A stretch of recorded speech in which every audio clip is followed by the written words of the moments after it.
Go ahead. You've described the drone strikes as successful and that America still has over-the-horizon capability. It appears that several children were killed in one of the drone strikes. Can you say that it was still successful if that was the collateral damage? And how will the U.S. determine that it has the intelligence necessary to keep carrying out these drone strikes if civilians are going to be caught in the crossfire? Well, first I would say we take civilian casualties and the possibility of civilian casualties incredibly seriously in our U.S. military, perhaps more than any other country in the world. There is an investigation, and I don't believe the military or CENTCOM has spoken to or confirmed what has been some reporting out there by news organizations. I will note that in CENTCOM's statement just 2 nights ago, they made clear that their assessment was that there was the vehicle that was the target also had explosives in it, and those explosives may have also led to an impact on the ground, but there's an investigation that's ongoing. And you're confident that in the 2 drone strikes the U.S. did, terrorists were killed in both of those strikes?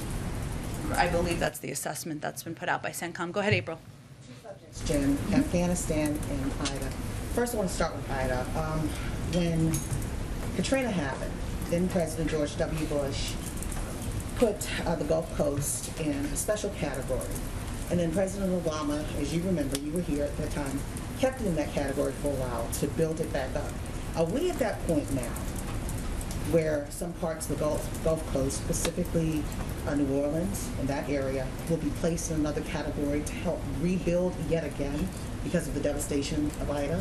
Well, April, I will say that we're only on a couple days into the storm. I know you've covered these, as you've referenced in the past, and we don't know how to assess yet all of the impacts. But what I think the people of the region and the Gulf Coast should look at to evaluate how committed the president is to this is all of the preemptive resources he put in place, all of those he sent to the region, and the number of resources he's continuing to deploy from the federal government. So I can't assess that at this point in time, but I can tell you that the president receives briefings about the hurricane every single day, sometimes more than once a day, and has been for several days, and he's committed to delivering on whatever the needs are to help the Gulf Coast recover.